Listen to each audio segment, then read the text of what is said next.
Hallelujah, praise the Lord. இந்த காலைவேளையில் உங்களை யாவரையும் இயேசு கிறிஸ்துவின் நாமத்தினாலே வாழ்த்துகிறேன்.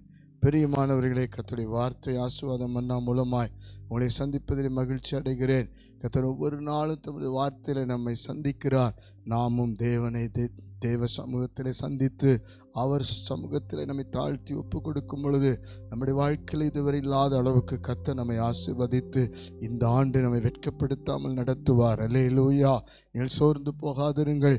உங்கள் தேவைகளை கர்த்தர் அறிந்திருக்கிறார், சூழ்நிலையை அறிந்திருக்கிறார், பிரச்சனை அறிந்திருக்கிறார், போராட்டங்களை அறிந்திருக்கிறார், வியாதி படுக்கை அவர் அறிந்திருக்கிறார், உடைய தேவைகள் சகலத்தை அறிந்திருக்கிறார். அப்படிப்பட்ட தேவன் இந்த காலையில் உங்களோடு பேசுகிறார். பாருங்கள், இன்றைக்கு உங்களுக்கு தீர்க்க தரிசனமான வார்த்தை கர்த்தர் சொல்லுகிறார். இந்த வேளையிலே ஆண்டவருடைய வார்த்தை பாருங்கள். நீ பயப்படாதே, நான் உன்னோடுனே இருக்கிறேன். திகையாதே, நான் உன் தேவன். நான் உன்னை பலப்படுத்தி உனக்கு சகாயம் பண்ணுவேன். என் நீதியின் வலது கரத்தினால் உன்னை தாங்குவேன் என்று கர்த்தர் ஏசாயா 41:10 வாக்கு பண்ணுகிறார். ஆமென் சொல்லலாமா? அல்லேலூயா. கர்த்தருடைய தீர்க்க தரிசனமான வார்த்தை இந்த நாளிலே நிறைவேறுகிறதா இருக்கிறது. ஆமென் சொல்லுங்க பார்க்கலாம். ஆகார் என்ற பெண்ணுடைய வாழ்க்கையிலே ஆதியாகமம் 21:17 அவள் தனிமையாய் வனாந்திரத்திலே பிள்ளையோடு கூட கடந்து வந்திருக்கும் பொழுது கடைசி சூழ்நிலையிலே எல்லாம் தீர்ந்த நிலைமையிலே அவள் வைத்திருந்த தண்ணீர் செலவழிந்த நேரத்தில் பிள்ளை சாகிறதை பார்க்க முடியாமல் பிள்ளையின் சத்தத்தை தேவன் கேட்டு பேசுகிறார். ஆகாரே பயப்படாதே, பிள்ளையை நான் பெரிய ஜாதியாக்குவேன் என்று சொல்லி ஆசீர்வதிக்கிறார். எனக்கு பிரியமானவர்களை, சோர்ந்து போகாதிருங்கள். உங்கள் வாழ்க்கையில் தேவன் எல்லா வனாந்தரத்தின் மத்தியிலும் பயப்படாதே, நான் உன்னோடு இருக்கிறேன் என்று சொல்லுகிறார். திகையாதே, நான் உன் தேவன் என்று சொல்லுகிறார். தேவன் நம்மை பலப்படுத்துகிறார். சூழ்நிலையிலே தேவன் நமக்கு சகாயம் பண்ணுவார். எல்லா சூழ்நிலையில அவரை மாத்திரம் நம்பி இருக்கும் பொழுது எந்த பக்கத்திலும் எந்தவித பிரச்சனை வந்தாலும் அவரை நம்பி இருங்கள். அவரையே நீங்கள் சார்ந்திருங்கள். கர்த்தர் உங்களுக்கு சகாயராய் வெளிப்படுவார். உங்கள் காரியங்களை ஆசீர்வதிப்பார். இது மாத்திரமல்ல, ஒரே நாளில் எல்லாவற்றையும் இழந்து போன மனுஷன் யோபு. எல்லா பக்கத்திலும் அவனுக்கு நெருக்கம், வியாதி, பலவீனம், அநேக போராட்ட யுத்தங்கள், எந்த பக்கம் திரும்பினாலும் குற்றச்சாட்டு, காயங்கள், வேதனைகள்.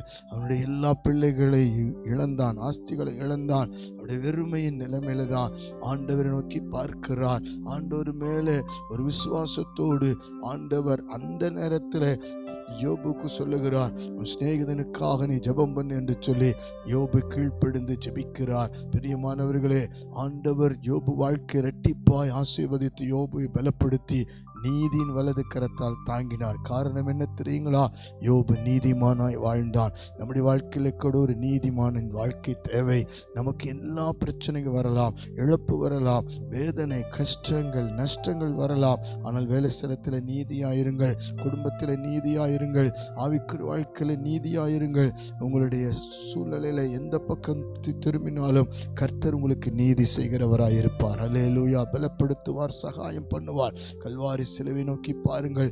அங்குதான் கர்த்தராகிய இயேசு கிறிஸ்து நமக்கு பலனையும் சகாயத்தையும் கொண்டு வருகிறார். இப்பொழுது ஜெபிக்க போறோம். உங்கள் கையை பிடித்து கர்த்தர் சொல்லுகிறார், நான் உன்னோடு இருக்கிறேன், பயப்படாதே என்று சொல்லி, திகையாதே என்று சொல்லுகிறார்.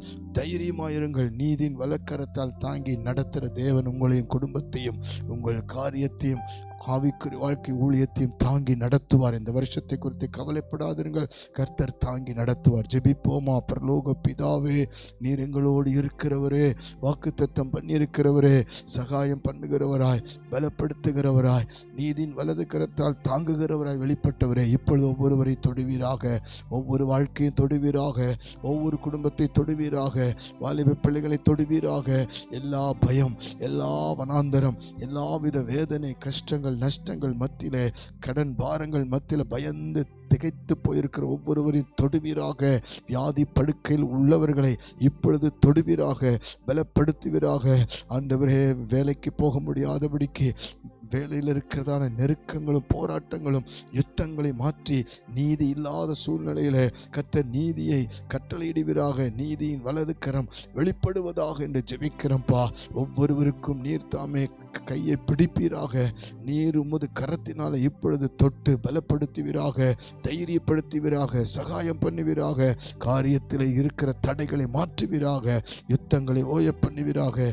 நீதி இல்லாத சூழ்நிலைகள்லாம் உம்முடைய நீதி வெளிப்பட்டு, நியாயம் வெளிப்பட்டு ஆசீர்வதிப்பீராக என்று ஜெபிக்கிறேன். ஆண்டவரே, கோர்ட்டு கேசுகளிலே நீதி வெளிப்படட்டும். நீதியின் வலது கரம் இவர்களோடு இருந்து தாங்கி நடத்தட்டும். இயேசு கிறிஸ்துவின் மூலம் ஜெபிக்கிறோம் ஜீவனுள்ள நல்ல பிதாவே. ஆமேன், ஆமேன், ஆமேன். God bless you. பலப்படுத்துவார், சகாயம் பண்ணுவார், தாங்கி நடத்துவார். தொடர்ந்து கர்த்தரை நாம் தேடுவோம். ஆமேன்.